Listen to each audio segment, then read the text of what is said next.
За би энд AirNote буюу өвчлөлийн харьцуулсан үзүүлэлтийн тодорхойлолтыг бичсэн байна. AirNote өвчлөлийн харьцуулсан үзүүлэлт гэдэг нь шинэ халдварын тохиолдол болон хуучин тохиолдол хоёрын харьцаа юм. Халдварын үед халдвар тархаж болзошгүй хүн амд тархах дундаж үзүүлэлт гэж хэлж болно. Халдвар тархаж болзошгүй хүн ам гэж вакцин буюу урдчлан сэргийлэх тарилга хийлгээгүй хүмүүсийг хэлж байгаа юм аа. Үүнийг би математик томьёолоор илэрхийлье. Үүнийг би доош нь бичээдхий. За энэ бол одоо байгаа халдварлагдсан хүмүүсийн тоо. Бас шинээр халдвар авсан тохиолдлын тоо байна. Тэгэхээр энэ хоёр үзүүлэлтийг зүгээр хуваачхаж болно. AirNote гэдэг нь халдварлагдсан хүмүүсийн тоог шинээр халдварлагдсан хүмүүсийн тоонд харьцуулж гарна. Энэ бол AirNote буюу өвчлөлийн харьцуулсан үзүүлэлт юм. Хэд хэдэн тохиолдол авч үзье. Эхлээд AirNote нь 1-ээс бага байна гэж бодъё. Жишээ нь AirNote 1-ээс бага байхад шинэ тохиолдол 1, хуучин халдварлагдсан хүн 2 байна гэж үзвэл 1-ийг 2 хуваахад AirNote нь 0.5-тай тэнцүү буюу 1-ээс бага байна. Энэ юу гэсэн үг вэ гэвэл хэрэв энэ үзүүлэлт 1-ээс бага байвал халдвар унтарч буй халдвар байна гэсэн үг. Ийм халдвар цаашид тарахгүй байна гэсэн үг. Энэ халдвар унтарч байгаа буюу цөөн тооны хүнд халдварлагдсан байна. Магадгүй цаашлаад хүмүүс халдвар авахгүй ч байж болно. Энэ нь сайн үзүүлэлт бөгөөд аажмаар халдвар өөрөө унтарч халдвар хүмүүсийн дунд улам бүр хумигдж байна гэсэн сайн үзүүлэлт юм. За дараагийн тохиолдол AirNote нь 1-тэй тэнцүү байна. Жишээ нь халдвартай 2 хүн байна гэж үзье. Энэ 2 хүн цаашаа дахиад 2 шинэ хүнд халдварыг тараасан гэж үзье. Тэгэхээр бидэнд хуучин халдвар авсан 2 тохиолдол, шинээр халдварлагдсан 2 тохиолдол байна. Энэ 2 үзүүлэлтийг харьцуулахад хариу 1-тэй тэнцүү гарах бөгөөд ийм төрлийн халдвар тогтвортой халдвар гэж тооцогдно. Ийм халдвар тархахгүй байна. Халдварлалт тогтмол 2 байна гэдэг тогтвортой, гэхдээ унтрахгүй байна гэсэн үг. За 3 дугаар тохиолдолд мэдээж халдварын AirNote нь 1-ээс их байгаа бол яах вэ?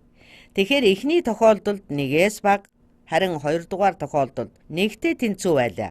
Тэгвэл 3 дугаар халдварын үед 1-ээс их буюу халдвар авчихсан хүмүүс 2 байхад шинэ халдвар авсан хүмүүс тухайн хүн амд их буюу жишээ нь 8 байна гэж бодъё. Их олон хүн халдвар авсан байх шүү дээ. Нийт 8 хүн шинээр халдвар авчээ. Гэтэл хуучин халдвар авсан хүн хэд байлаа? Тийм ээ, 2 л байсан. Яг л бусад халдварын тохиолдлуудын нэг адил. Тэгэхээр AirNote нь 4-тэй тэнцэнэ. Энэ нь 1-ээс их гэсэн үг шүү дээ. Ийм халдвар бол яг тархаж байгаа халдвар юм. Ийм халдварт өвчин бидэнд их аюултай. Бид анхаарлаа хандуулах ёстой гэсэн үг. Ийм халдварыг тархаж байгаа халдвар гэнэ. Үүнийг зогсоох эхний зорилго нь тархалтыг нь бид тогтворжуулах шаардлагатай. Ингэснээр халдварыг илүү олон хүнд халдварлагдахаас сэргийлнэ. Нөгөө нэг зорилго нь ийм халдварт өвчний тархалтыг зогсоож устгах хэрэгтэй. Онлын хувьд AirNote тэгтэй тэнцүү бол юу гэсэн утгатай болж таарах вэ гэхээр энэ бол шинэ халдварын тоо тэгтэй тэнцүү байна гэсэн үг. Шинэ халдварын тоо тэгтэй тэнцүү бол ийм халдвар устсан гэсэн үг. Жишээ нь цагаан цэцэг зэрэг өвчнийг устгахын тулд бид юу хийх ёстой вэ? Бид түүнийг тэгтэй тэнцүү болгохын тулд зайлшгүй шаардлагатай авах арга хэмжээг тодорхойлон гаргасан байх хэрэгтэй. Гэхдээ ихэнх өвчний хувьд устгах биш, халдвар тархалтыг зогсоох хэрэгтэй болдог. Халдвар тархалтыг зогсоохыг хүсэж байна гэж бодъё. Хэрэв тархалтыг зогсоох бол энэ нь эхний зорилго юм. Бодит халдвар дээр тухайлан бодож үзье. Гахаан халдвар үүсгэгч вирусыг авч үзье. Гахаан хавдрын үед хал уурч, толгой өвдөн, ерөнхийдөө ядарч, сулдах шинж тэмдэг илэрдэг. Түүнчлэн энэ вирус шүлсний улчирхай гэмтээдэг учраас өвчтний 2 хацар жавж хэсгээр хавдаж жирх шиг харагддаг. Гахаан хавдрын вирус ч таатай вирус биш л дээ. Энэ халдварын AirNote нь 4-тэй тэнцүү. Дээр үзүүлсэн халдварын загвартай яг адилхан. 2 байснаа 8 болдогтой тархалт нь ижилхэн гэсэн үг. Азар бидэнд УГ вакцин байдаг. Энэ вакцин улаан бурхан, гахаан хавдар, улаануудын эсрэг вакцин бөгөөд жишээ нь гахаан хавдрын тархалтыг зогсоодог. Ингээд бодохоор халдварын тархалтыг зогсооё гэвэл яах ёстой вэ? Энэ юу гэсэн үг вэ гэхээр бидний зорилтод нөт нь энэ тохиолдолд нэгтэй тэнцүү болно гэсэн үг. Одоо байгаа нөт хэд вүлээ? Бид халдварын нөт үзүүлэлт хідээс эхэлж бууруулах вэ? Энэ тохиолдолд 4 байна. Тэгэхээр тодорхой тооны хүн цаашид халдварлагцаар л байх болно. Би юу гэж хэлэх гээд байна гэхээр хэдийгээр ийм сайхан зориг тавьсан ч гэсэн нийт хүмүүсийн 4/1 нь өвчлөх магадлалтай л байна. Би түүнийг энд үзүүлье. Бид гахаан хавдрын халдварыг зогсоох боломжтой байлаач энэ хоёр хүн гахаан хавдраар өвчлөх магадлалтай байсаар байна. Учир нь энд өвчлсөн байгаа шүү дээ. Гэхдээ нөгөө нэг сайн тал нь ийм зориг дэвшүүлснээр ийм олон тооны хүмүүсийг шинэ халдварт өртөхөөс хамгаалж урьдчилан сэргийлж чадах юм. Бид эдгээр хүмүүсийг урьдчилан сэргийлж чадна гэдэг нь дараах байдлаар илэрхийлэгдэнэ. Нэгээс хасах нь 4/1 буюу нэгээс хасах нь зорилтод нөт. Харьцуулах нь одоо байгаа нөт. Ингэж математик гаргалаа хийж болно. Энэ илэрхийлэл нь энэ фракцийг илэрхийлнэ. Тэгвэл хүн амын аль хэсэгт вакцинжуулалт хийх вэ? Халдварын тархалтыг зогсоохын тулд нийт хүн амын хэдэн хувьд нь вакцинжуулалт хийх хэрэгтэй болох вэ?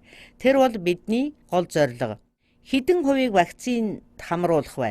Гэтэл үүнийг бид дөнгөж сая гаргаж ирсэн шүү дээ. Энэ тохиолдолд зорилтод нөт нь 1, одоо байгаа нөт 4-тэй тэнцүү байгаа. Тэгвэл энэ үед вакцинжуулах хүн амын тоог нэгээс хасах нь зорилтод нөт. Харьцуулах нь одоо байгаа нөт гэсэн томьёогоор тодорхойлно. Үүнийг математикаар илэрхийлж бичвэл нэгээс хасах нь 4/1 тэнцүү 4/3 буюу 75% болно. Энэ юу гэсэн үг вэ гэхээр бид хүн амынхаа 75%-ийг вакцинжуулах шаардлагатай гэсэн үг юм байна. Энэ 8 хүний 6-г нь вакцинжуулахад 75% болно. Тэгж чадвал бид гахаан хавдрын тархалтыг үндсэнд нь зогсоож чадна. Түүнийг нөт нь цаашид 4 байхаач болно. Энэ нь бидний зорилтод нөт буюу 1 болж ирнэ. За одоо би үүнийг өөр нэг жишээн дээр тайлбарлая. Улаан бурхан өвчний нөт нь 18-тэй тэнцүү байдаг. Үгээр илэрхийлвэл халдварлагдсан нэг тохиолдол бүрийн ард хэдэн 7 хоног байдаг халдварын нууц үед вакцинжуулагдаагүй хүмүүсийн дунд 18 шинэ тохиолдол илэрнэ гэсэн үг юм. Хэрв энэ нь шинээр халдвар авагчдын тоо юм бол бид улаан бурхны халдварыг таслан зогсоохын тулд хүн амын хэдэн хувийг вакцинжуулах вэ? Энэ тохиолдолд зорилтод нөт нь 1-тэй. Харин одоогийн нөт нь 18-тэй тэнцүү байна. Үүнийг яг өмнө бодсон томьёолоор бодоход нэгээс хасах нь 18/1 буюу тэнцүү 94% гарна. Энэ нь вакцинжуулалт хийх шаардлагатай хүн ам 94% гэсэн үг. Энэ бол гахаан хавдартай харьцуулахад хамаагүй өндөр хариу байгаа үсттэй. За дахиад нэг жишээ бодъё. Дэвтэр буюу сахуу дээр жишээ авъя. Сахуугийн нөт нь ойролцоогоор 6 байдаг. Энэ нөт 6, 18 гахаан хавдрын үед 4 гээд байгаа тоонууд нь ямар төрлийн халдвар гэдгээс хамаарат хэлбэлзэлтэй байна. Жишээ нь сахуу өвчний нөт нь 6 байна гэж үзвэл мөн адил өмнөх томьёолоор буюу нэгээс хасах нь 6/1 гэж бодно.